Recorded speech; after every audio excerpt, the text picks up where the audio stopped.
We start with the mantra. Take a deep breath in. Om Namo Bhagavate Vasudevaya. Om Namo Bhagavate Vasudevaya. Om Namo Bhagavate Vasudevaya. So continuing the discussion on the Bhagavad Mahapuran, second canto. Does anyone remember what we were discussing during the previous session?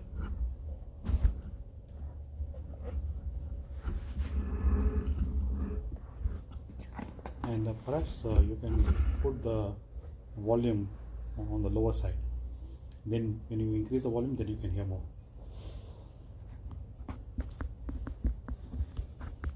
Yeah. While recording, if you keep on the lower side, the volume, then you can increase it. So yeah, who can share? What did we discuss in our previous session? It was a very interactive session. Yeah, that's what I remember.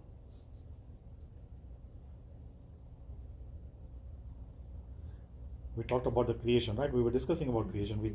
Before that, we had talked about the 10 incarnations, the 10 men incarnations of Lord Vishnu, right? Last week, we celebrated on Friday the appearance of Varahadev, the boar incarnation of the Lord. So, a little bit I will discuss about that, the glorification of the Varahadev. You know that Varahadev, right? In the bow form. He appeared twice in that form. One was with white complexion, the other was red complexion. So first one is called Shweta Varaha. Shweta means white, Varahadev. And other is called Rakta Varaha. Rakta means red, because he became so angry he wanted to kill Hiranyaksha. So because of anger, his complexion changed from white to red. And both these incarnations, both times, the same incarnation, 2 times, appeared from the nostrils of Lord Brahma. Now, generally, when we see this, our body's organs, the 9 gates, all these 9 gates are very dirty. Nostrils also very dirty. So, personality like Vishnu, Lord Vishnu, why did he choose to appear from the nostril of Lord Brahma? Lord Shiva appeared from in between the eyebrows of Lord Brahma. So why didn't Lord Vishnu choose to appear from his head, Brahma's head? Why did he have to come from the nose of Lord Brahma? Usually Nabhi se, from the belly, right? In some avatars are from the belly, but you're saying Brahma appeared from the lotus which sprouted from the belly button of Lord Vishnu. That Brahma appears from that. But why this particular bow incarnation manifested himself from the nostril of Lord Brahma? What was the objective of a bow incarnation? Why did he appear in that form? To save the earth from the water or something, right? He lifted the earth. Yeah, so now see, he could have chosen to take the form of an elephant. Elephant also could have lifted the earth up, right? An elephant also has tusk. Say, bow also has the tusk. So why did he choose to take the form of a bow instead of elephant?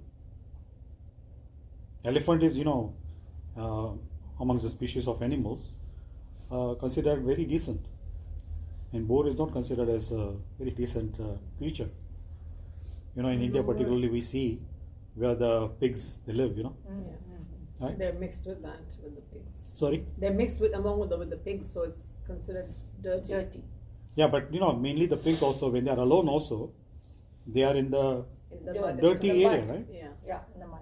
So why did he choose to take that form, not elephant's form? In the form of elephant also, he could have lifted the earth on his trunk, right? With the trunk, he could have put it on the tusk and then brought it up. What is the main activity a pig does, a hog does? What is the main activity? Eat dirt. Sorry? Eat dirt, mud? Not exactly eating, but smelling. Okay. They use the snout to check, the smell. And because the objective of bow incarnation was to bring the earth up above the water level and place it there again. So he wanted to smell the earth, where the earth has gone. Then he went at the bottom of the Garbhodaksha ocean. Then he smelled the earth and then he brought it up. So first time, the reason he appeared in the bow incarnation, because when Lord Brahma, he asked Swayambhu Manu to produce children, get married and produce children. So Swayambhu Manu asked him, where, if my children are born, where will they be placed? There is no foundation, no base for them to be sustained. They will go down the bottom of the ocean. So I need some land. So Brahma got confused. Then he was also thinking where the earth has gone. So when he was perplexed, he was trying to meditate. At that time, the bow appeared from his nose. And he went down. He increased his size, very gigantic form. Then he went at the depth of the Garbhodaksha ocean and then brought the earth back. So that was Shvetavaraha. First time. In the beginning of Satya Yuga, beginning of creation. The second time, when this earth was pushed down, dragged down by Hiranyaksha. So to bring it back, because then the demigods, they were praying to Lord Brahma, because demigods they survive from the benefits they get from the yagnas. Demigods' names we chant and offer the oblations. So that becomes like a food. Like the food for demigods. So they were becoming weak. So then the earth had to be there for the human beings to perform the yagnas and all that. So then at that time when he appeared, so first he wanted to kill Hiranyaksha. So because he had that anger when he appeared, his hue, complexion was reddish, Raktavara. Now we are living in the era, I'm not sure whether you pay attention when we do any sankalpa before doing any puja. So we chant the mantra, Samvatsar, what is a Samvat here, Vikram Samvat, and then Shvetavara Kalpi. So this is Shvetavara Kalpa. One Kalpa means 1 day of Brahma. 12 hours of Brahma is called one Kalpa. And in one Kalpa, 12 hours of Brahma, 14 Indras appear. Indra is like a position, like president. So 14 different living beings, they take charge of that position. They are given the charge of that Swargaloka. And they are appointed as Indra. So 14 Indras change in the 12 hours of Brahma. So that's this Kalpa we are living in is called Shvetavara Kalpa. So he had to fight with Hiranyaksha. Now Hiranyaksha and Hiranyakashipu, they were the two first demons in Satya Yuga who were killed by Lord. Brothers. Two brothers, yes. Both are brothers. You may know the history behind, right? Why they appeared on the Earth planet and they became the demons. Originally, they were the doorkeepers of Vaikuntha planet of Lord Vishnu. And they were cursed by 4 Kumaras, right? Yes. So why were they cursed? Because they were not allowed to enter. 4 Kumaras were not allowed to enter. Correct? Now see, the discrimination part, envy, all these kind of vices can be seen in the material world. Vaikuntha planet, Vai, Kuntha. Kuntha means any anxiety, any worry, any vices. Vai means without. So that is without any kind of vices what we see in the material world. So how come these two doorkeepers stopped 4 Kumaras, who are also devotees of the Lord, from entering into the Vaikuntha planet? And how come these 4 Kumaras, who are also devotees, they became so angry and they cursed the two doorkeepers? Where did the anger come from? How did it happen? In Vaikuntha planet, we cannot imagine somebody getting angry. But the doorkeepers did what they were told to do. Now see, in the material world also, you're right, in the material world also we see normally the devotee's nature is to bring other people towards the Lord. Correct? That's the main job of devotees, right? Now here we are talking about two doorkeepers who are the devotees. Instead of encouraging the four Kumaras, welcoming them, they are actually stopping them from seeing the Lord. What to speak of bringing them closer to the Lord? So it is said, once Lord Vishnu had that desire to fight. So then he cannot fight with ordinary people like us, right? He has to find somebody of his standard caliber. So he wanted his two doorkeepers to become his rivals, competitors, enemies. So because of that, his desire he had, as Paramatma sitting in this doorkeeper's heart also, he inspired them to commit this offense towards four Kumaras. Then four Kumaras, they became so angry, they told them that you don't deserve, you are not qualified to live in the Vaikuntha planet, you are discriminating.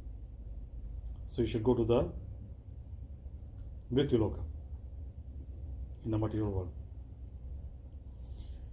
When the Lord Vishnu heard about it, then he came at the main entrance, asked for forgiveness. He said, these doorkeepers like my employees.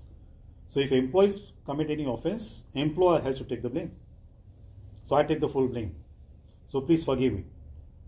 Then four Kumaras, being devotees, they felt very embarrassed. How come Lord is asking for forgiveness? Then they said, without any duplicity, we ask for your forgiveness because we are creating this situation for you to come and ask for forgiveness. So this word also in Bhagavatam, the interpretation is given very nicely. They use the word without any duplicity. That means they were very genuine when they told the Lord, please forgive us. Sorry? Hindi में क्या बोलते हैं without duplicity? Duplicity, नाटक करना एक प्रकार से. Correct? That means they were genuine. Most of us, yes, sometimes temporarily, momentarily we can become genuine when we regret, when we repent, right? Then we ask for forgiveness. But that doesn't last. That kind of feeling doesn't last for too long, right? So we cannot say that without duplicity we are asking for forgiveness. We are asking for forgiveness because, we become helpless. So in case of four Kumaras, they were not helpless. But they said without any duplicity we are asking for forgiveness. We are not pretending. Most of us are pretenders. Sorry to say that.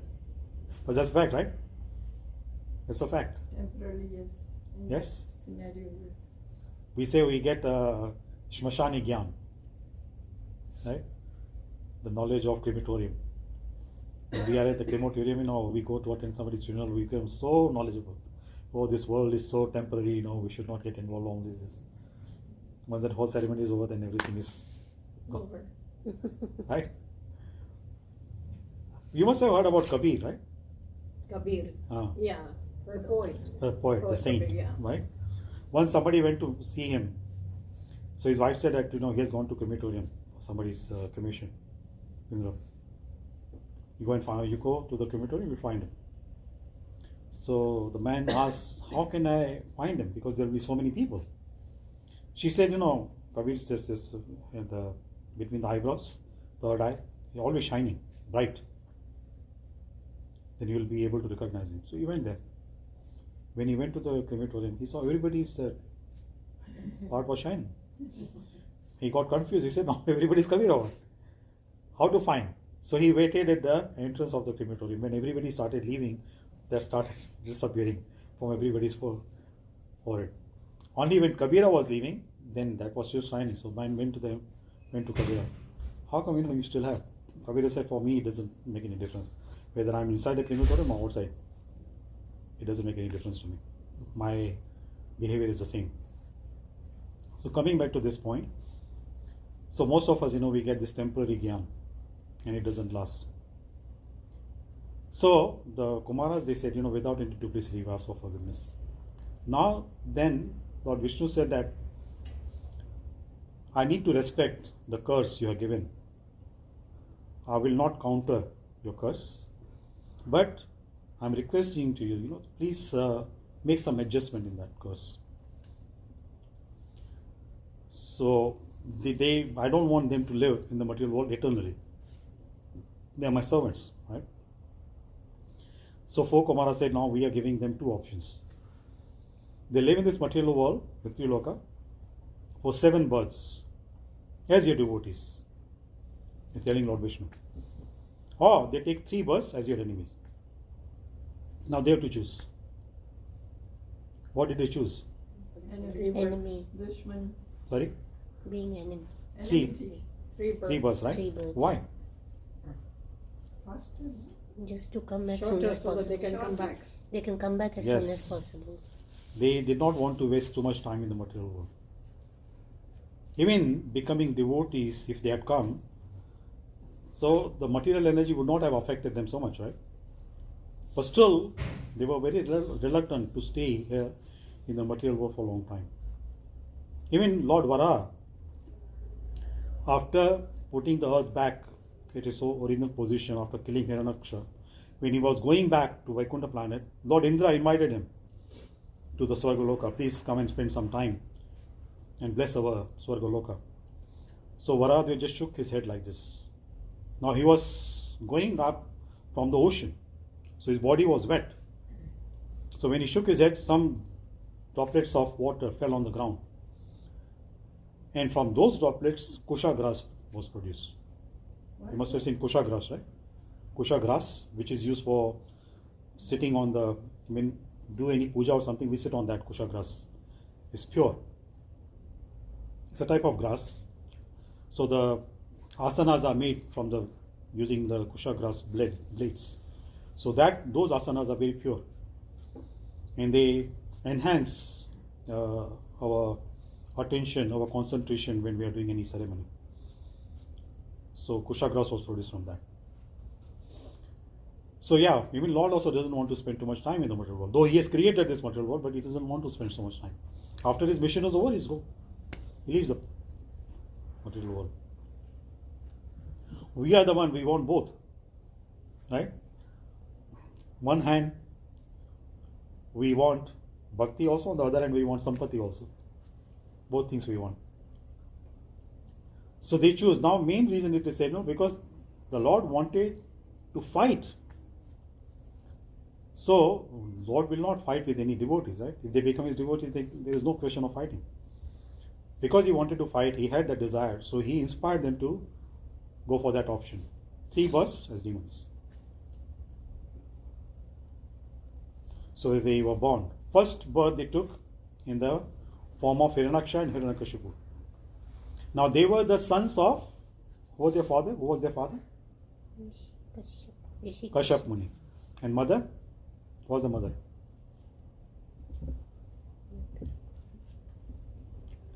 Dviti, right? Dviti, right? Aditi. Aditi, sorry. Sorry, Diti. Aditi is Devta's mother. Yeah. Diti, Daitya. Diti's children are called Daityas. Now, why? Kashyapa Muni is a great sage, right? One of the 7 sages. How come his sons became demons?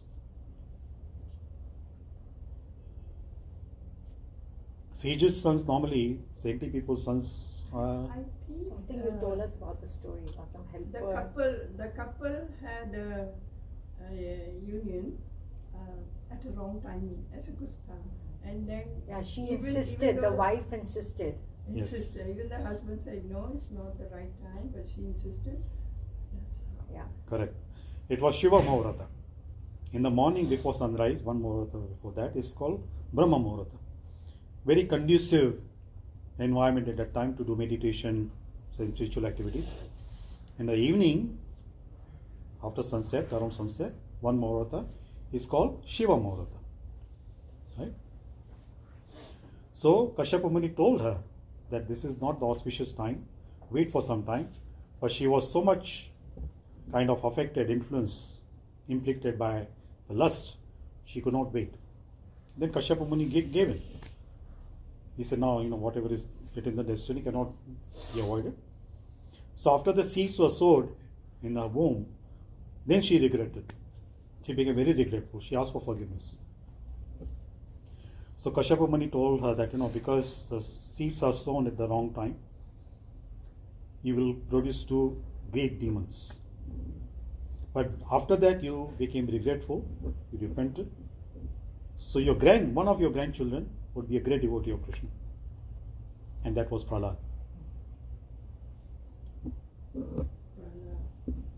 So at that time, in Satya Yuga, because the union between husband and wife happened at the inauspicious time, 2 demons were produced.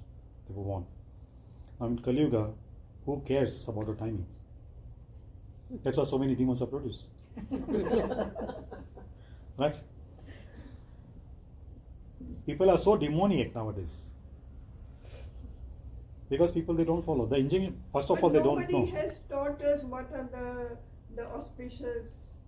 शादी से पहले कौन सिखाता है, कौन बताता है, कोई नहीं बताता है. What do you expect us? Correct, you're right, absolutely right. So, see, because now the knowledge can be imparted when we deserve, right? Because most of us, we don't deserve, so we are lacking this information. We are deprived of this knowledge because we are not qualified to get that knowledge. But So also, we're not- there sorry. is a part also that we're not interested. I was just going to say that. Yes. I heard it's I- complete see, interest. As far as growing up, I've heard, especially when a couple gets married, there is timings, right? And in Sindhi they call it hatalo, right? Hatalo. The right moment when you get Morat. Morat, yeah, right? To tie hands. Nowadays, you have young generation who's not interested because the bride wants her own special grand entrance.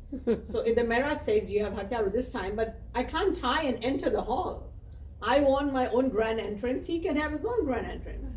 So even now the Mehraj can give you that offer and say Hatyalo Morat time is 5:20, tie hands. You say, health with you, I want my grand entrance. So you can't blame the Mehraj, or like Auntie said, we're not being taught. You're being taught, but are you interested? You're I not think it interested boils in down that. to interest more than It anything. boils down to interest and boils down to belief. I mean, I don't know which group in India or the caste that say if the wedding time is at 2 a.m., the wedding time's at 2 a.m. Now see, there are so many things have changed a lot. After sunset, normally, this kind of samskara should not be performed. You're saying 2 a.m. It's not an auspicious time. No, I think The some Marwaris groups do might. it. Sorry? Marwaris do, the Marwaris, they do them, I think they do it according to their Calendar or their something. calendar. Many times they have weddings 2, 3, not 2, it's usually No, I'm just saying like example. 4 in the morning, like that, like Or 10, difficult 11 you hear, timings. you know. Yeah, I have a Marwari relative, married to a Marwari, my niece, and 2 या 3 बजे था शादी. Yeah. We were like falling. Yeah. They follow their own sort of Yeah, system, so see, not there are, ours. the thing is that, in India, there are so many different communities. Yes, Yes, They have their Communities own are- customs, yeah. own traditions, Yeah, so they Yes, follow yes, that. yes. So the traditions of that particular community becomes more prominent compared to the Vedic injunctions. Okay, Yes, alright, okay. correct. Yes, correct. In Sindhis also, there are so many ceremonies Yeah. which Yes. are not mentioned in the Vedas, Yeah, it's not. not Yes, mentioned right. in the scriptures. Yeah, right? yeah. So the point I want to make, because nowadays we are not qualified to get that knowledge. And after getting the knowledge also, very rightly you said, people are not interested. They're not interested. Yeah. Because the mode of ignorance is so strong, the effect of mode of ignorance is so strong, then mode of ignorance and passion both. Then mode of goodness, there is no effect of it. So when we do not follow, then of course the consequences happen, right? Many times you might have heard also, I've heard many times, couples they say, oh, we didn't plan, it happened by accident. Yeah. Now the consequence of accident always, not good, right? What happens after accident? Are people happy after accident? So that's the reason nowadays children are like that. So the blame is on both sides. The people who are getting married and the person who is officiating priest. Long time ago in Pune, the 5-star hotel went to perform a wedding ceremony.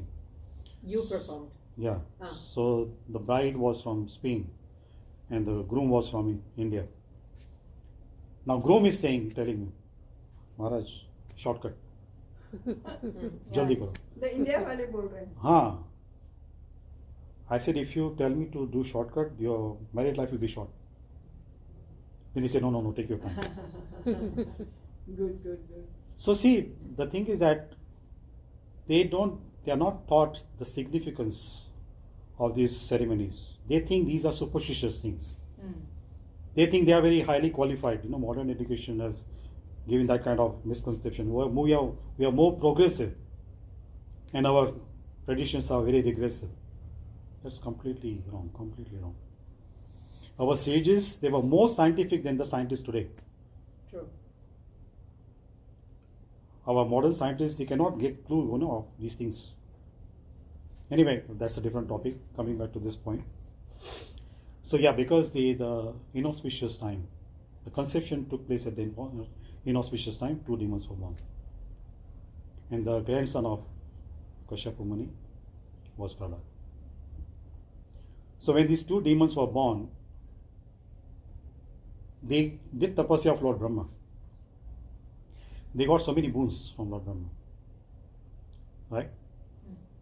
Hiranyaksha became very powerful. Nobody could kill him. Demons, demigods, human beings. Hiranyakashipu went one step further. He told Lord Brahma that no creature created by him can kill him. So Lord Vishnu had to appear in the Narasimha form. Right? No, Lord Vishnu is not created by Lord Brahma. So Hiranyaksha, when he became so powerful, became so arrogant, then he was going everywhere and challenging people, come and fight with me. Demigods ran away. They left the heavenly planets. Then he went to the bottom of the ocean, challenged Varun Dev, come and fight with me. Because I cannot find anybody in the Swargaloka or the Prithvi Lokas. That's why I come down the bottom of the ocean. Now see the arrogance, the way he challenged, the way he wanted Varun Dev to fight. Please, I'm begging, please fight with me. Here's the way to challenge somebody. Varun Dev told him, that I'm very old. If you want to fight, you go and fight with Lord Vishnu. So Hiranyaksha asked him, where can I find him? He said, he's in the Vaikuntha planet. But he can come down if you harass his devotees. To protect his devotees, he will come. You are not qualified to go to Vaikuntha planet. That means Varuna Dev also did not know that Hiranyaksha is actually originally the doorkeeper of Vaikuntha planet.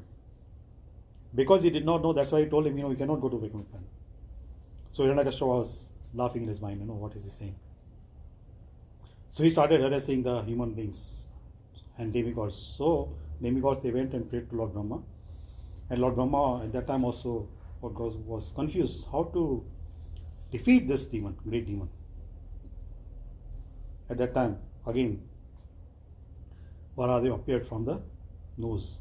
Now why I said, that he appeared from the nose? Because nose is sense of smell, right? The organ for sense of smell.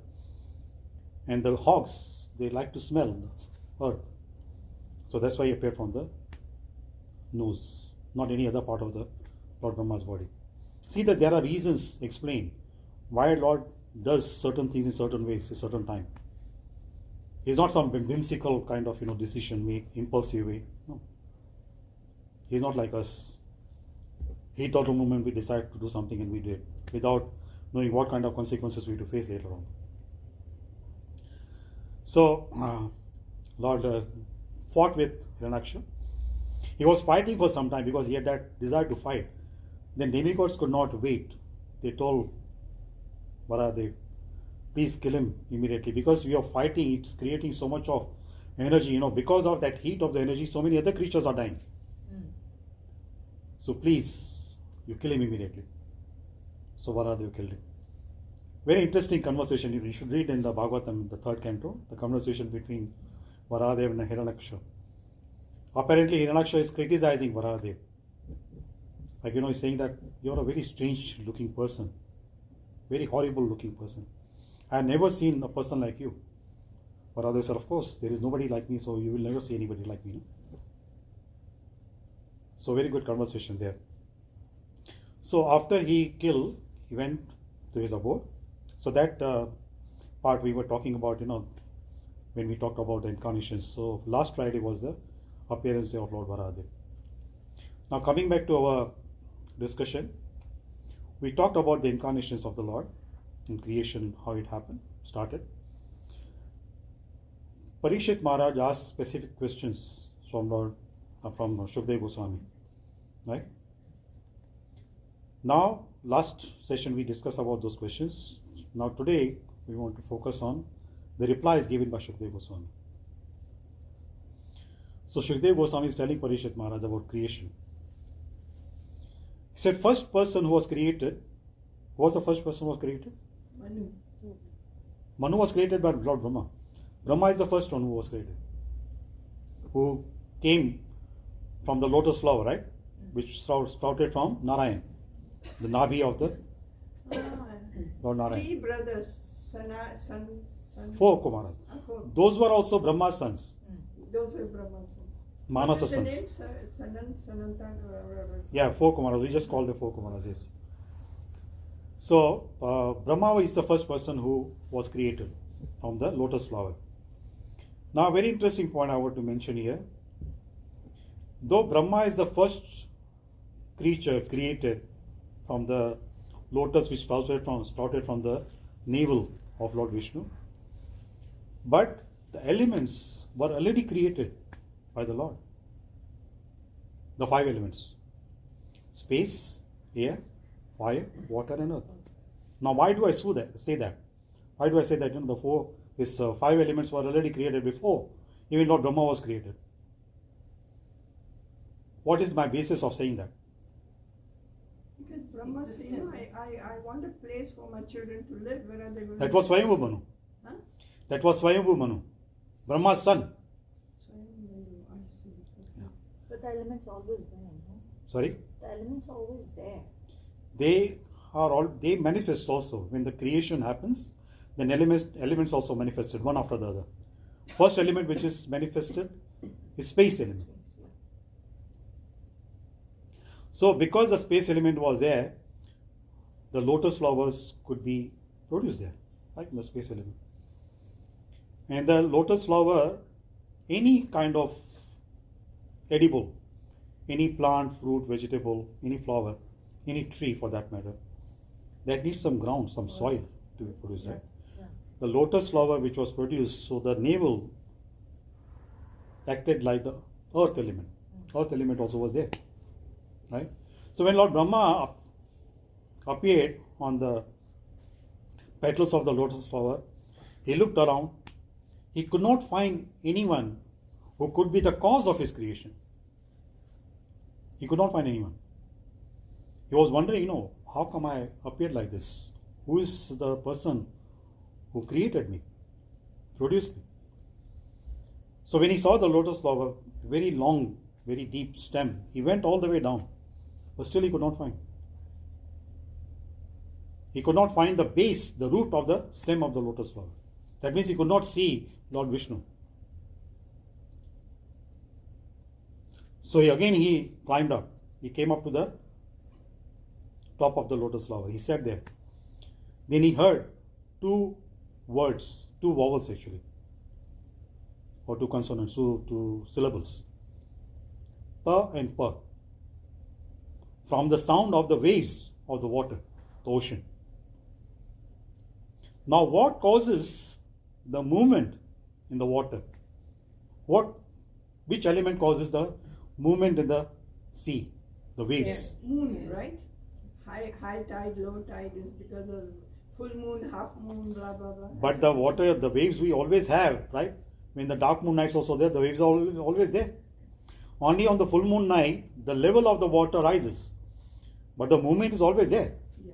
right? Yeah. From the, after Purnima, when the moon starts reducing in size, becomes Samavasya, dark moon night, there is no moon. Still the movement is there, the waves are there in the water. So which element causes the movement in the water? Air. Air is responsible for any movement. Any kind of movement we see happening outside or within our body also. At the mental level also, when the air is very disturbed, we cannot focus. Nowadays, because see what I said earlier, our sages, they were more scientific than the scientists today. In our scriptures, particularly in the scripture of Ayurveda, it is mentioned that unstable mind, mainly the cause of unstable mind or perplexed mind is the air element, disturbed air element. Now modern scientists, modern doctors, they don't know about it. When they see any youngsters or somebody cannot focus in the class, they put the label ADD, ADHD. attention deficit disorder. Right? Now they don't know what is causing that. I come across clients, the children, they're asked to take medicine from psychiatrists. So they blame it to our attention on the phone and mobile and all that stuff. The doctors, they blame it to that. ADD is because of that. Yeah, so the energy which is emitted, the rays which are emitted from these devices, the movement also is caused by the air. No? Otherwise, they will just remain stagnant with the device. They cannot move. Right? So the air element is responsible for that. So I tell such people, that medicine will not help to cure the problem. You regulate the air element, the problem is gone. How they wonder how to regulate air? Now that's a different part. The main thing is that the air element can be easily regulated, channeled properly by strong earth element. If the air gets open space, it will go here and there. But when there is proper structure created, then the air will be channeled. Then same person can focus properly and can understand things properly, and it works. There's not like kind of magic or something. It's just science. There is a science behind it. Nothing magical. So coming back, so yes, before Lord Brahma, these elements were already there. Air element was there. That's why Lord Brahma could survive, right? He could breathe. If air element was not there, then Brahma also could not have survived. So he heard that sound, tap, tap, tap. That means do penance, tapasya. See the beauty of our Vedic culture. When our new year also starts in Chaitra month, right? Navratra. From the new moon day to the 9th day, 9 days, people, they do fast, right? They observe fasting to glorify Lord Durga, because Durga is in charge of the creation. To worship Lord Durga, this austerity is required. So this is the beauty of our Vedic culture. It's not only enjoyment. The Western culture is New Year, they have late nights and all that they enjoy. In our Vedic culture also, Jagaran is mentioned, right? That means to stay awake. To stay awake from what? It's not like, you have caffeinated drinks at night and stay awake. Have liquor and stay awake. No. That awakefulness is pertaining to our consciousness, our intelligence. That has to be awoken. Not physical awakefulness. So that's the difference. Our Vedic culture focuses more on the subtle, sublime things, not so much superficial. So Lord Brahma, when he heard tap, tap, tap, so he thought, maybe the person who has created me, he wants me to do the austerity, tapasya. So for 1,000 years, he sat in the lotus pose on that lotus flower, and he did tapasya, meditation, for 1,000 years, 1,000 celestial years. The time factor was calculated according to the heavenly planets. Demigods, 1 day is about 1 year, right? 1 year. So that many number of years, he meditated. Then, So sorry? 1,000 year times 12. Times 12. 1,000 year times 1 day. 12 hai na? So multiply. Multiplied by 12, multiplied by 365. By 3. The days is. Right? So it's a very long duration of time. So when he did tapasya, Lord Vishnu was very pleased with him. Then he appeared in front of him. He showed him the Vaikuntha planet also. Lord Brahma is the first person in the material creation to see the Vaikuntha planet. And that some kind of description is given about Vaikuntha planet in the third canto also, when four Kumaras went to see Lord Vishnu, which kind of sections, which parts of the Vaikuntha planet they crossed. They were able to cross 6 gates. On the 7th gate, they were stopped. Unfortunately, there are so many preachers, so many scholars, so-called scholars, Vidwan, they say there is no heavenly planet, there is no hellish planet. Everything is on the earth planet. So if they cannot admit, they cannot even accept the fact there are heavenly planets above the earth planets, how can they understand about the Vaikuntha planets? They cannot digest that. They cannot digest that the supreme entity is a person. It's not only energy. Many people, they talk about only energy. Right? If there is some energy, then there should be some source of the energy. How can the energy be produced like that? Right? So for them, to go beyond that concept of energy is very difficult. And they feel so safe to have that concept in their mind. The supreme being is not a person, it's only energy.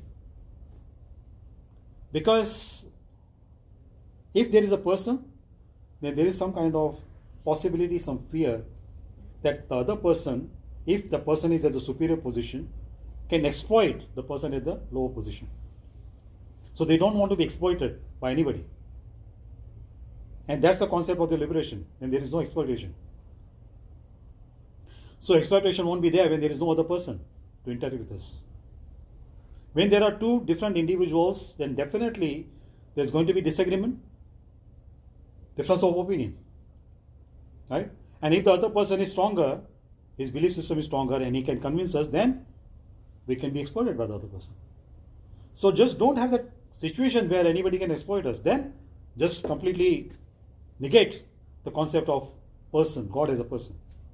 God is not a person, only energy. So this is the fear factor working behind it, this concept.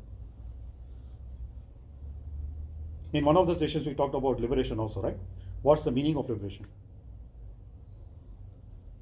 So each person's perspective, concept of liberation is different.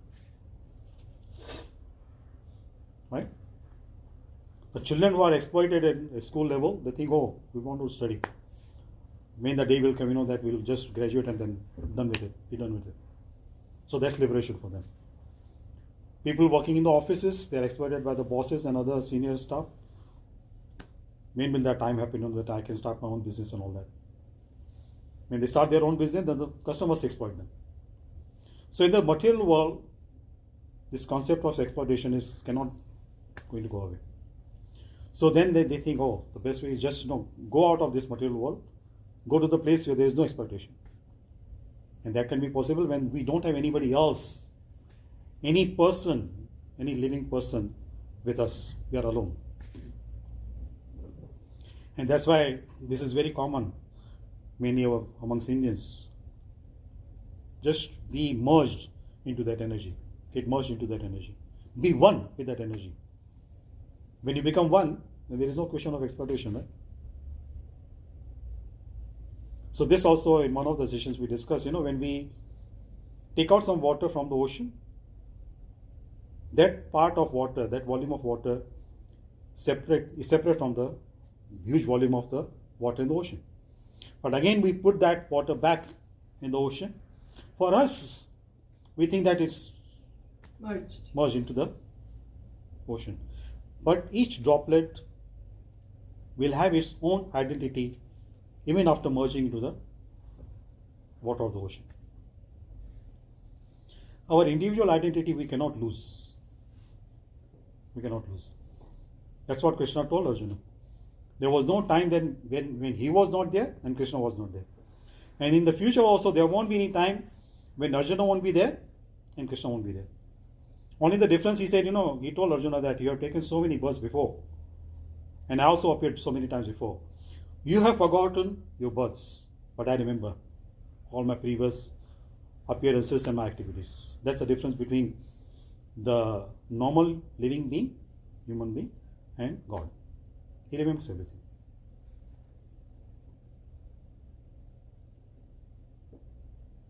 So these elements were there. Any question here so far what we are discussing? Everything is clear? Good. Or any comment? Anybody wants to add any realization? Any other opinion? Or any objection?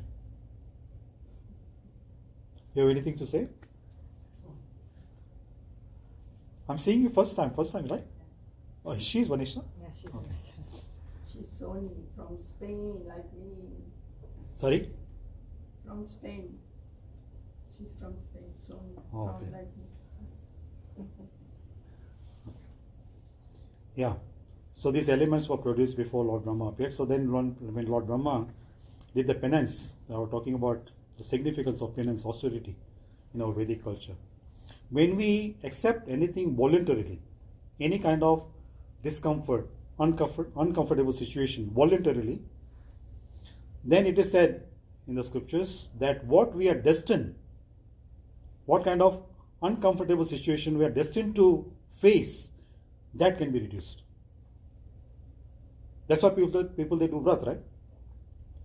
Now, if you observe any kind of vrat, so one of the main common benefits they say, so many dukha is gone. Oh, why? Why the dukha is gone? Or the effect of dukha is minimized? Because we chose voluntarily to undergo some kind of inconvenience. Then what kind of inconvenience we are destined to face, that is reduced. It's very logical. It's very logical.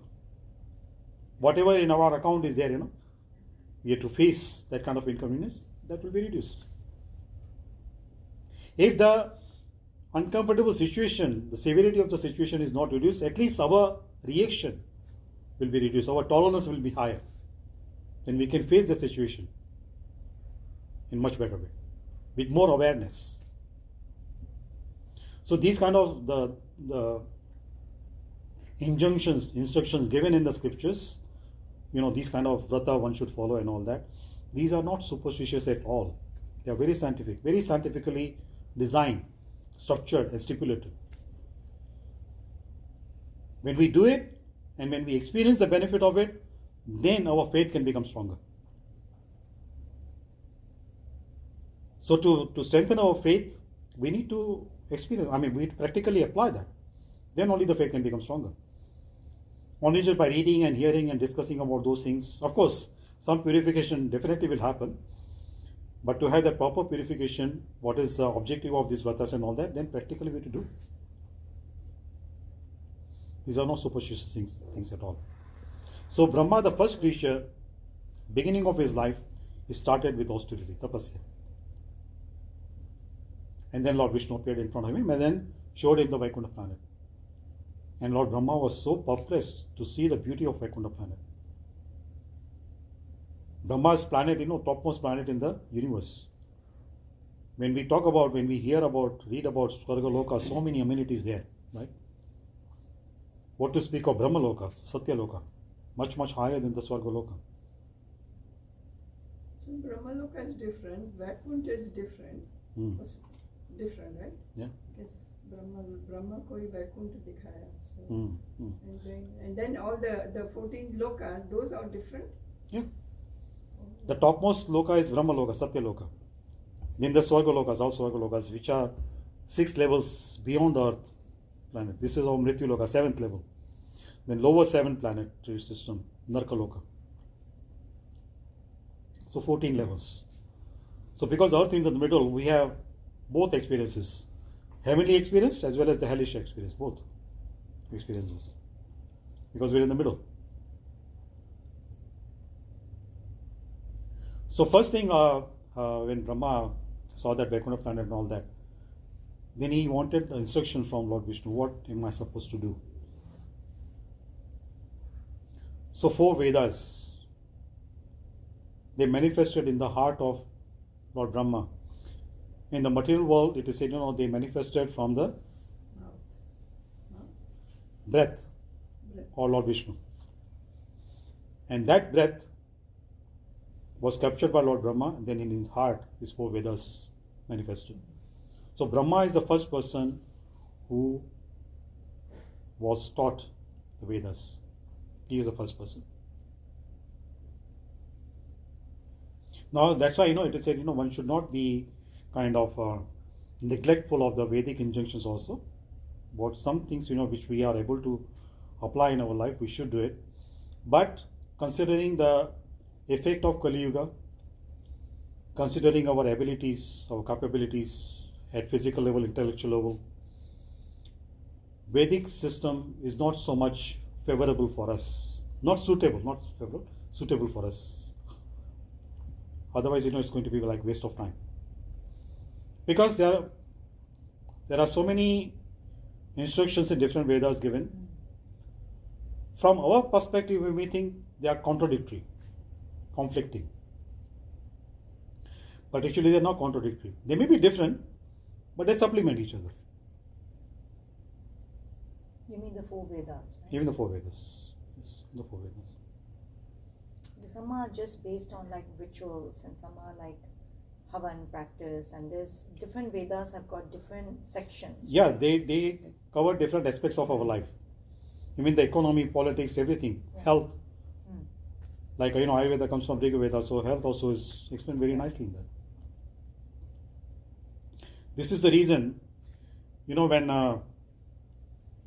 Arjuna, he won that competition, and they got Draupadi. So they brought Draupadi home. And it's a known incident that Mother Kunti, without looking at her, she said, just share amongst all 5 of you. Then they were quite surprised. So then there was a dilemma, right? How to do it? How to divide her?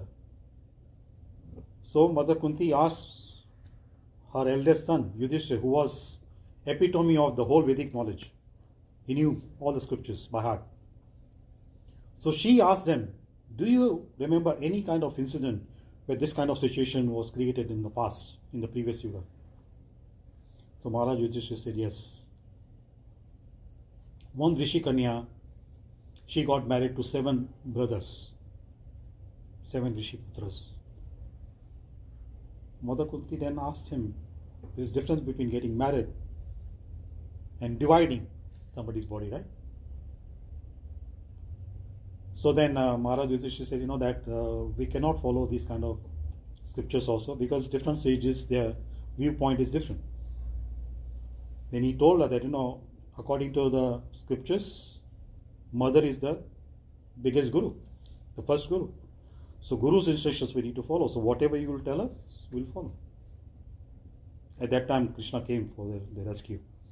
And Krishna told them that, they should get married. This is one version of Mahabharata. Who should get married? All the... Sorry? All 5 brothers. All 5 brothers. All got Yeah. married to one. They got married. So, see the background, they say, because Draupadi in the previous life, she did the tapasya for Lord Shiva. Yeah. And Lord Shiva asked her, what is the objective of doing tapasya? Then 5 times she said, Pati, Pati, Pati, I want Pati. So Lord Shiva told her, okay, you'll get 5 husbands. Now the situation cannot be so light. Just, she repeated 5 times, then got 5 husbands. She wanted different 5 qualities, 5 virtues in her husband. So Lord Shiva said, all these 5 virtues cannot be found in one person. So you'll get 5 husbands. So coming back to this point, the Vedas, they manifest in the heart of Brahma. And who is Brahma's first disciple? Brahma's first son is Swayambhu Manu. Narad? Yes. Disciple, when we talk about disciple, is Narad Muni. So that is one parampara, we call it disciplic succession from Brahma. Then Brahma's 4 Kumaras, they also had their disciplic succession, Kumara Sampradaya. Lord Shiva also had his own Sampradaya, Rudra Sampradaya. And Mother Lakshmi also has her own Sampradaya, Sri Sampradaya. So these 4 Sampradayas, 4 disciplic successions, spiritual successions, they are bona fide. They are called bona fide successions. So anyone who follows any of these 4 that person, if that person follows it properly and then gets elevated, becomes qualified to get liberated. Becomes qualified to become liberated. So it's not only one sampradaya is bona fide, only that person, that sampradaya's followers can get liberated. No, any of these four. So when you talk about Lakshmi, from Lakshmi, you could say Devi, right? Lakshmi, under that comes all Devis, right? Yeah, Yeah, the manifestation.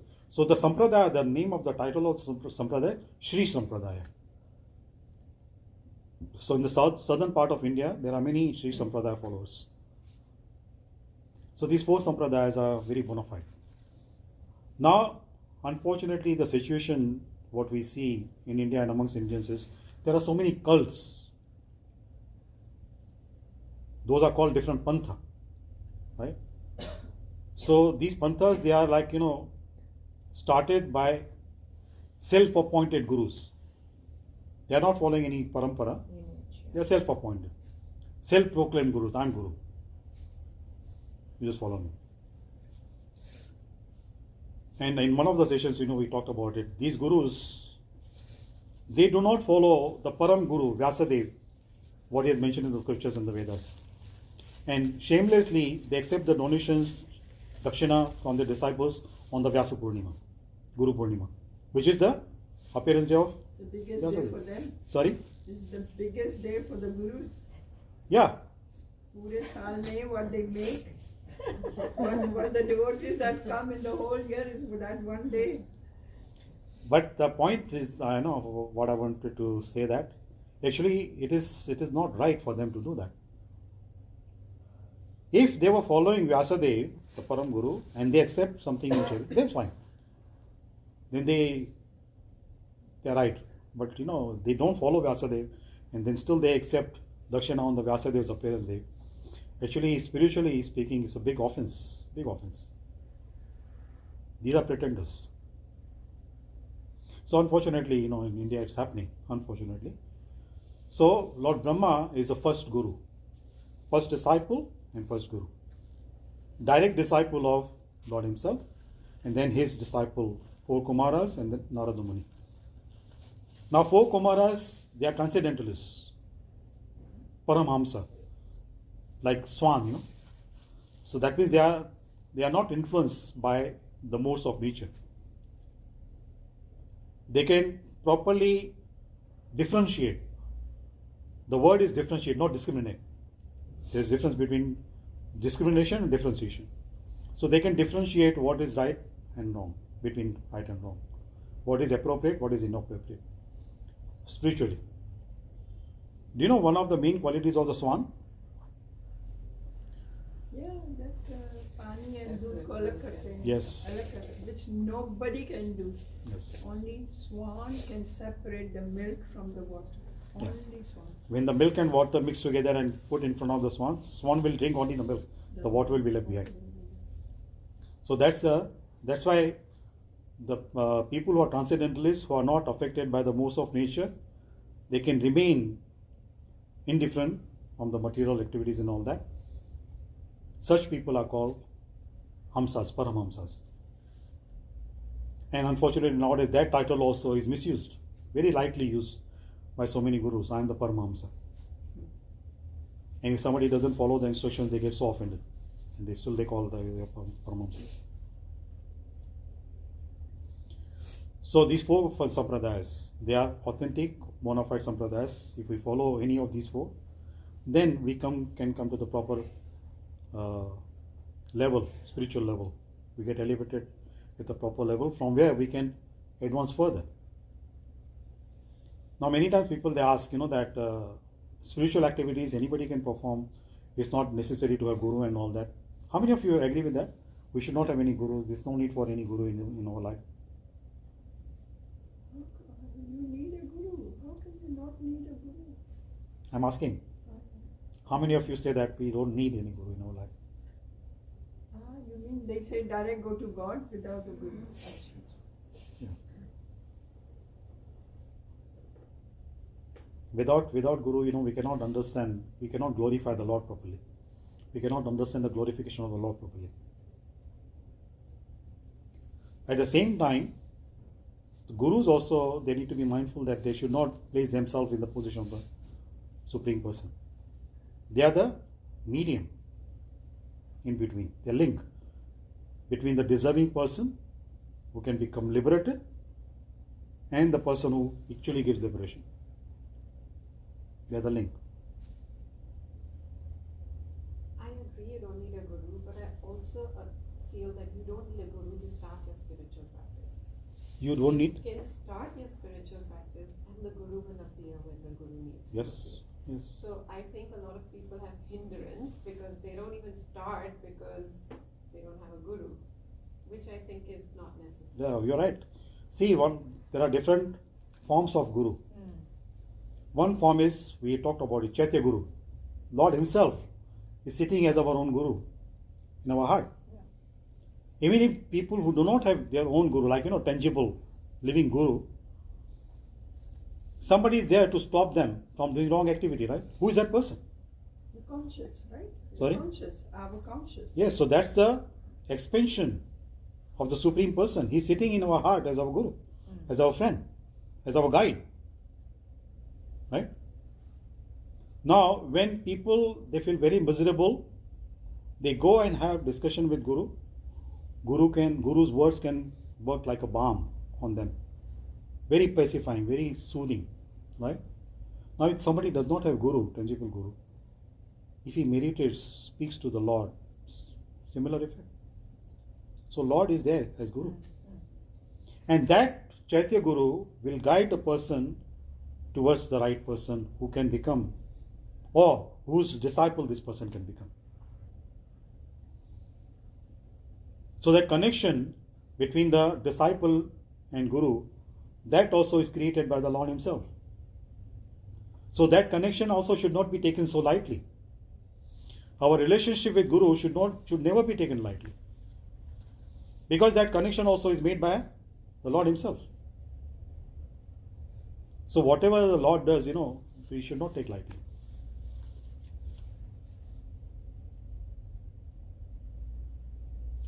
So yeah, so this is something more we'll discuss about these four sampradayas. It's a very interesting topic. And unfortunately in Kali Yuga, the whole thing is so diluted. It has become so diluted. So people, they get so kind of puzzled, confused, perplexed. And because they don't get proper answer, they completely give up. We don't want to follow anything. That's why the most conversion happens is amongst Hindus. They get converted because they don't know about their own culture, what is happening. Youngsters, they don't know. It is not their fault. It is fault of the youngsters' previous generation who are not imparting the knowledge to the younger generation. And they also should not be blamed because they don't know, right? What can they impart to the younger generation if they don't know themselves? I think it's also because our Hinduism is so beautiful that it has a path for everybody, right? But in that case, also it's not strict, right? Which is good. Like it's not like some religions where you have to do certain things, right? And you have to do this. It's Sanatan Dharma, right? So I've noticed like certain culture, like supposing Christianity and people who are Catholic, you have to do certain things. So then sometimes when people are forced like to follow a certain way, then there's just this one path, okay, hell or heaven, that's it, right? Yes. So in fact Hinduism gives you choices according to what attracts you. Mm-hmm. Right? Like the Devi form maybe attracts you. Then you can follow that path. Yes. Right? Maybe the Shiva form attracts Correct. you. Right? Yes. But because there's so many choices, sometimes the youngsters don't know, because we're not giving it to them properly, they don't know where to go because they don't have like one path. Yes. They're various. Yes. So in fact the various is good because everybody's ideas of what they get attracted to is different. Yes. It also sometimes becomes. Yeah, and it very rightly you said, there is no force. Yeah. In our Sanatan Dharma, there is no force. Because the Lord also, He doesn't believe in forcing someone to love Him. If someone is forced to love someone, that there is no true love, right? It's fear. Yeah. There is not love. Love should be voluntarily done. When there is voluntarily done, then that's true love, right? Now, to have that kind of affection combined with respect and love and all that towards someone, we need to know that person, right? If we want to establish that kind of feeling towards the supreme person, then we need to learn something about the supreme person. Then only that feeling will develop. And for that reason, the scriptures are compiled. So much information given about different activities of the Lord, so that that affection, that feeling develops. And then we can go closer to the Lord.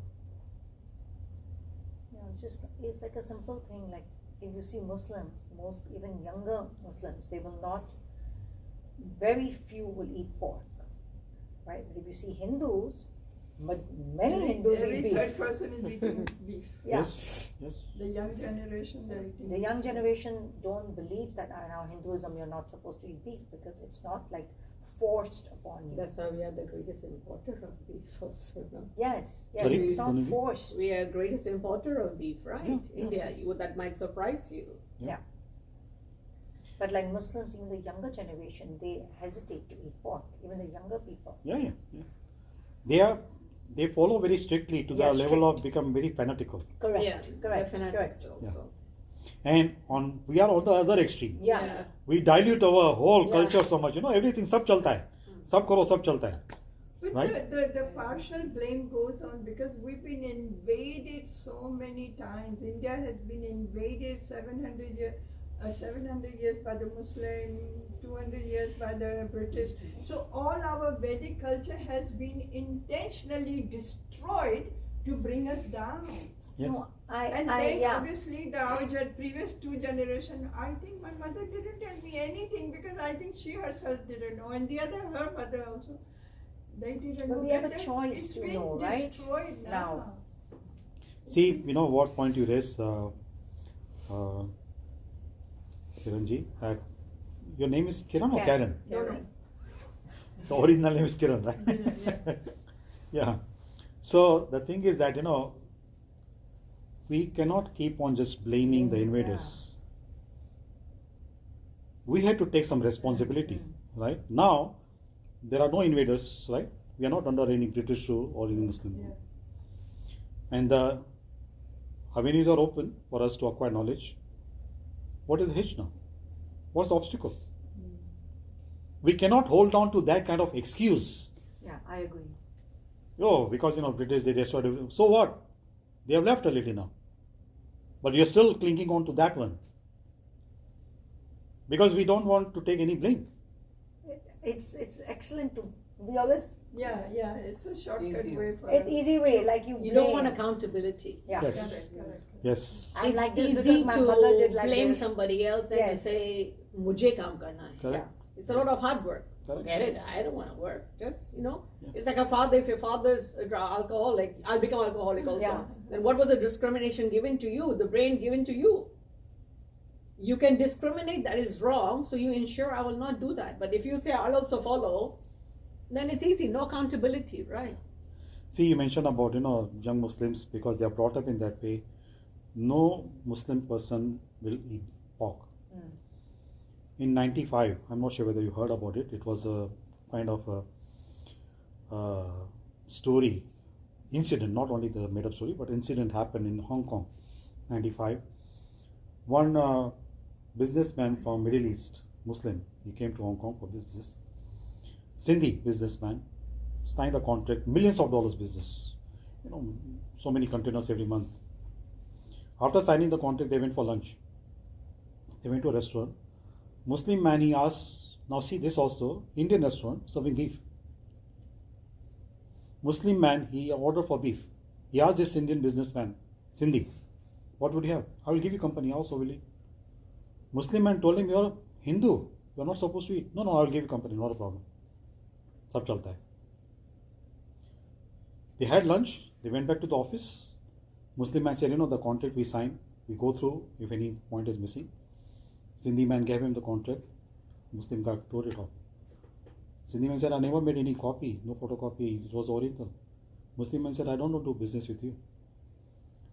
If you cannot be faithful to your religion, tomorrow you can cheat me also for money. If any bigger businessman comes to you, tomorrow you can cheat me also. I don't have faith in you. My God. The man lost the business. So you know what I said, no, we are on the other extreme side. सब चलता है. भगवान माफ करेगा. अरे कितनी बार माफ करेगा? Yes, to err is human and to forgive is divine.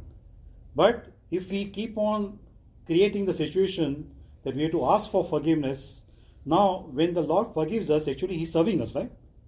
In a way, right? So why are we expecting some service from Him? We are supposed to serve Him. So we should not create any situation where we have to keep on asking for forgiveness. But if you did it once, you can always do it the second time, right? Sorry? If you've done it once and say, okay, I'll ask for forgiveness, you can always do it the second time, right? Yeah. Temptation could be there to say, okay, it's just food. It doesn't matter. But is it written in our Hindu scriptures about being vegetarian? Yes. Yes. Some people say it's Which not written. scripture? Now see, it is not openly written. Very good openly point you written? raise. Very good point you raise. Just last week, we went to India Club. So same question was asked. Man said, हमारे शास्त्रों में तो नहीं लिखा है आपको vegetarian होना है. Because I said, I won't eat any non-veg and no onion and garlic. So simple answer I said, हमारे शास्त्रों में वो भी नहीं लिखा है कि आप खाओ. Right? तो आप क्यों खाते हो? If it is not written that you should eat meat, then why are you eating it? Then I said in Bhagavad Gita, Krishna doesn't say specifically that one should become vegetarian. He puts food in three categories. Yeah, sattvic. Sattvic, Rajasic and Tamasic. Yeah. So what you want to do, now that also is the beauty of our culture. The decision is yours. I am giving you the options. And I will not interfere in your decision. I will respect your decision. Whatever you decide, you decide. And if you qualify, if you deserve according to your karma to have that, whatever you want to have, I will provide. I will not stop it. I will not stop the supply. Krishna said, I'm not like, that madman, president of US. Trump. That if you don't agree with me, I sanction, I will stop supply. That guy's lost No. it. Decision you make. To Arjuna also he said, I'm just giving you the options. I'm just telling you what is the duty of a warrior. Now if you want to accept that and you want to fight, fight. If you want to go to forest, that's up to you. So coming back to food, Rajas Tamas, so because it's Tamas, and Tamas ki description kya hai? That thou shalt not kill or मरा हुआ खाना नहीं खाओ या रखेला खाना. I know after 3 hours it becomes tamas. Yeah. Yes. Even vegetarian food also. Even vegetarian food kept 3-4 hours is gone. Yeah. It's gone. 3 hours 48 minutes to be precise. But fridge में डालो तो fridge नहीं था उन दिनों or whatever. No, I don't know. I'm just. No. I think sattvic is a very deep topic, right? It Yeah. also is the qualities, there's a lot of And how things, it's there's your prepared. thoughts, it's everything. On those things, I think they used to put it in some water in the matka, something. Yeah, to- there are a lot of details in sattvic. I'm not sure, but Rustic and something like food. matka and Most of water. the food, even vegetarian food also, what we see, which is maybe served in the restaurants, it's not sattvic. Yeah. Yeah, No. definitely. It's rajasic and tamasic. So much oil, pungent. Pungent taste itself is rajasic because it's generous passion. Right?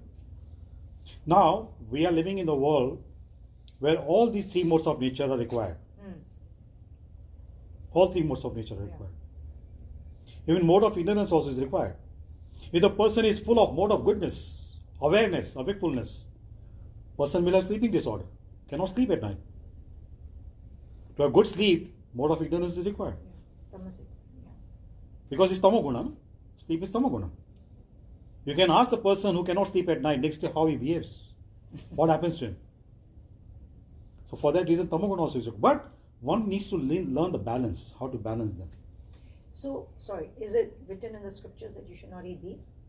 Yes. The cow is written very clearly. Yes. Yes. That is written straight. Like Yes. Yes. open. Cow, because it I know all the we- demigods yeah. they reside. Even for Muslims also, long time ago I had a Muslim client having a profession working in Hong Kong. but from Lucknow, from India. When I asked him, do you eat beef? He said no. He said Muslims are also not supposed to eat beef. It is clearly mentioned in Quran. You can drink milk from cows, but you should not eat meat of cow and bull. Clearly, he said his father he's a farmer in Lucknow, and they have cows at home. They drink milk products, but they don't kill the cow. So there are many Muslims like that. I had a client in Shanghai from Indonesia, living in Shanghai, yoga teacher. She invited me to conduct some workshops. I stayed there for 4 or 5 days at her place, residence, 2-story house. It was Ramadan month. They do the fasting whole month. They can wake up in the morning.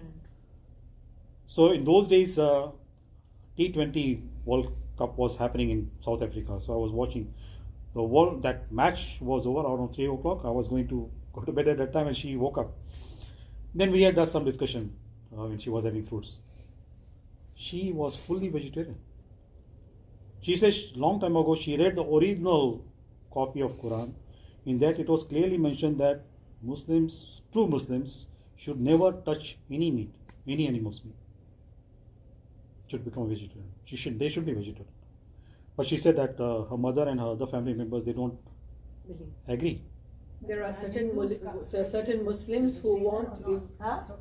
Yeah, he said it's written about the cows. Is it written clearly about cows, but is it written about all other forms? So he's saying, right, it's written as in the Bhagavad Gita is written you should eat sattvic food, right? So sattvic is no meat.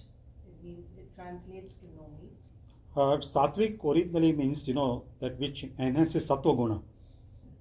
Our intelligence is illuminated with that. Then we can understand the sublime topics properly. And we can implement also. That willingness to implement also comes from that, the sattva guna. And sattva guna can help us to get elevated to the higher level. If we want to advance, go to the higher level, if we have that desire to go to Swarga Loka, sattva guna is required.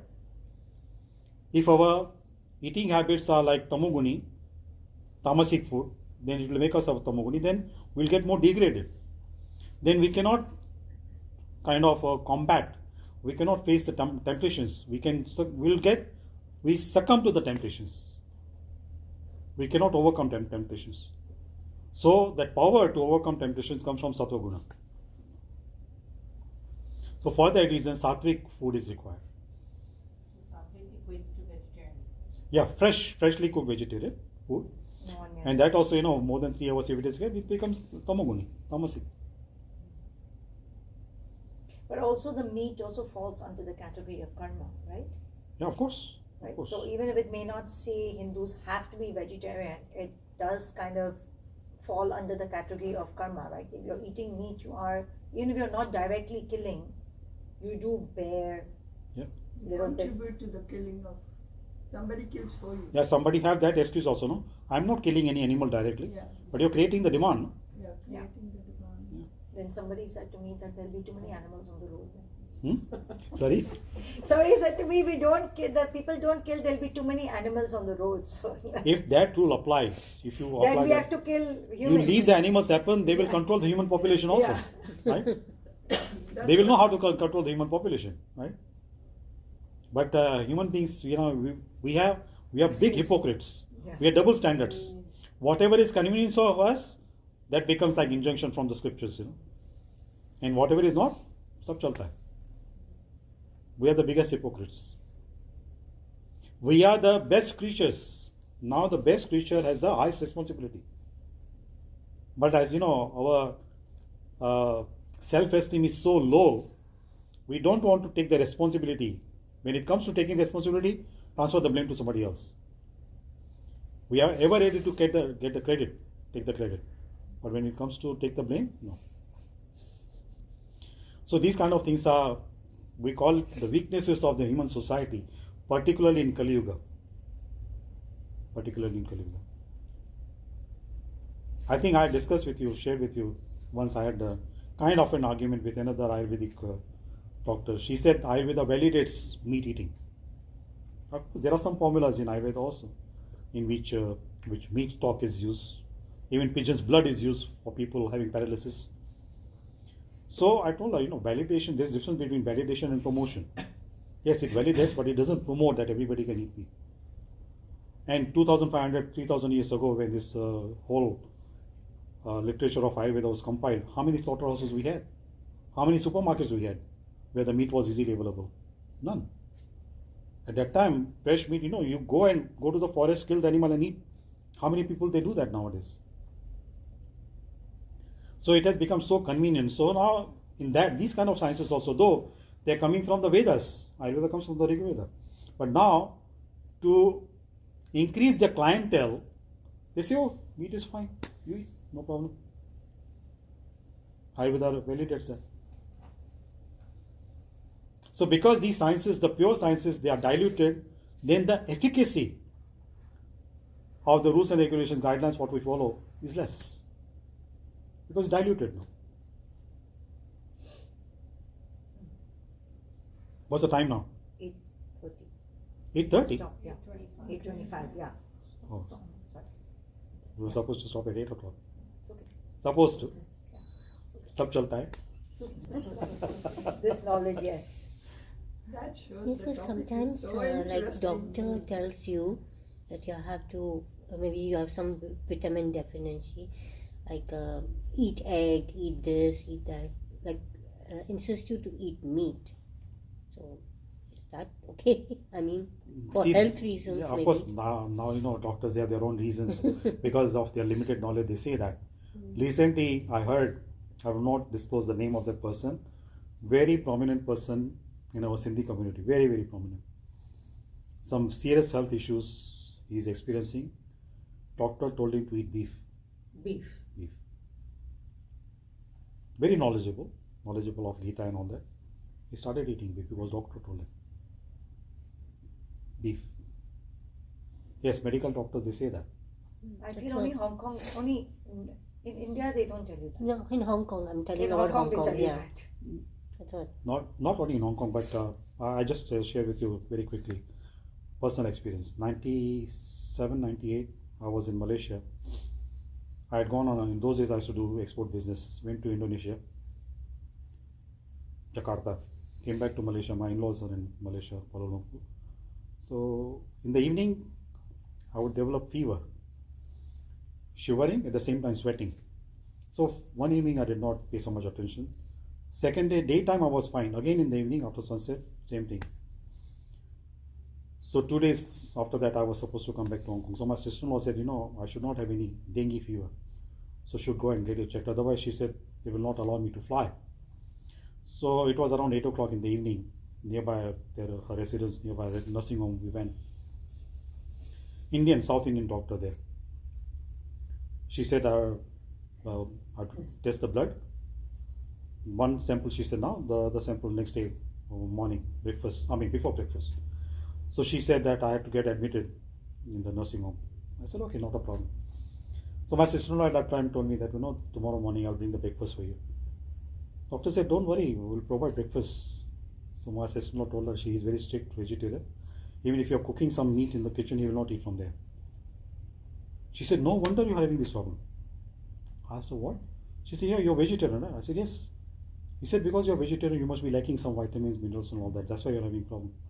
I asked her, how many rooms you have here? How many? Rooms you have in the nursing home? She said, about 12. I said, how many occupied? About 8, 9. I said, all of them are vegetarians? She said, no. I said, according to your logic, only vegetarians should have the deficiency. They should be the patients, right? Non-veg should be healthy people.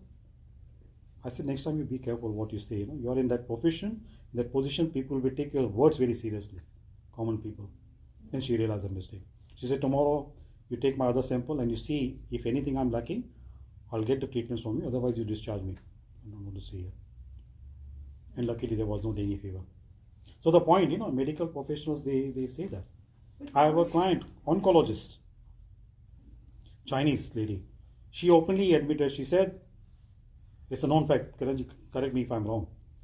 She's also a medical doctor. She said that it's a known fact that cancer cells, they breed on the meat. And that's why cancer patients, they are not supposed to eat meat. But she said, professionally, she cannot say that openly to the patients. Otherwise, she will not be allowed to practice. Indirectly they say that, but openly cannot. What kind It's of? a big industry, cancer business. It's more sugar than meat, to be honest. Sorry? Oh, sugar. Sugar The cancer and cells feed on your sugar. sugar and meat. Sugar and meat also, right? Yeah. Sugar, not Sugar. meat. You need protein because all your body's defenses are made out of protein. I'm not saying you need a non-vegetarian or vegetarian protein. I just think you need protein. You can choose which one you want. I think the Chinese culture has dwelled on meat eating for centuries, and they're doing really well with it, in the sense that they have the longest life expectancies, whether you take Japan, whether you take Hong Kong. So they are doing something right for themselves. I'm not saying all body fits one rule. But Yeah, yeah. all I'm saying is that, they're not as aggressive as you see the Middle Eastern men are, like the Chinese and the Japanese. So I think it's the type of meat. But if you talk to my Chinese friends, they'll say in the olden days, we never used to eat meat every day. It was only once, in maybe a week or 2 weeks. It wasn't an everyday thing. I think now it's become an everyday thing, which is the problem. I think also depends what is important to you, right? Yeah, Like need if your you protein, genuinely, yeah. no, I mean like if you genuinely need, if you like personally, even if the doctor told me to eat beef or meat, I would never eat it, even if medical reasons. But to be honest, But so what I mean is that I think because for me, I feel like I'll be doing a bad karma, so that would bother my mind so much, right? So I think it depends on each individual absolutely. person. Absolutely. The other thing is people don't know vegetarian options or Yeah. the same things. I think they rely a lot on pills, and Yeah. honestly, if you can rely on natural foods for your iron, pomegranate, But I do beetroot. take iron tablets Yeah. when I need to, but I'm okay with it. But I rather take that than to eat meat. Long time ago, I had a client from the UK, journalist. She was working on a project here in Hong Kong for 6 months. Remember her name, Fiona. So when she came to see me in those days, I used to practice from Causeway Way. So when I told her to follow vegetarian diet, she said, Mr. Sharma, I should not become vegetarian. I said, why? She said, some time ago, when I fell sick in the UK, whole body checkup was done. According to her blood group, I'm not sure whether it's O positive or O negative. Doctor told her that she should eat meat every day to be healthy. So I said, Fiona, what have you been doing? She said, yeah, I eat meat every day. And I said, then there was no need for you to come and see me today. You should not be sick, no, today. That means meat is not helping you. So I just gave her, just because she was a journalist, very intellectual person. I said, now those doctors told you to follow the diet based on your blood type.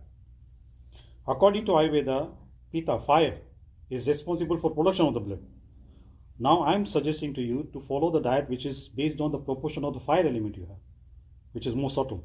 So which one is more appropriate? She said, I can give it a try. So I said, okay, normally I tell my clients to follow the diet for 6 weeks. You follow for 3 weeks, see what happens. To cut the story short, she became a member of Hong Kong Vegetarian Society. Oh, wow. She said, these doctors are brainwashing us. And she said, it's a wonderful science, why it is not promoted and all that. I said, thanks to your ancestors. When they were ruling over India, they destroyed everything. Okay.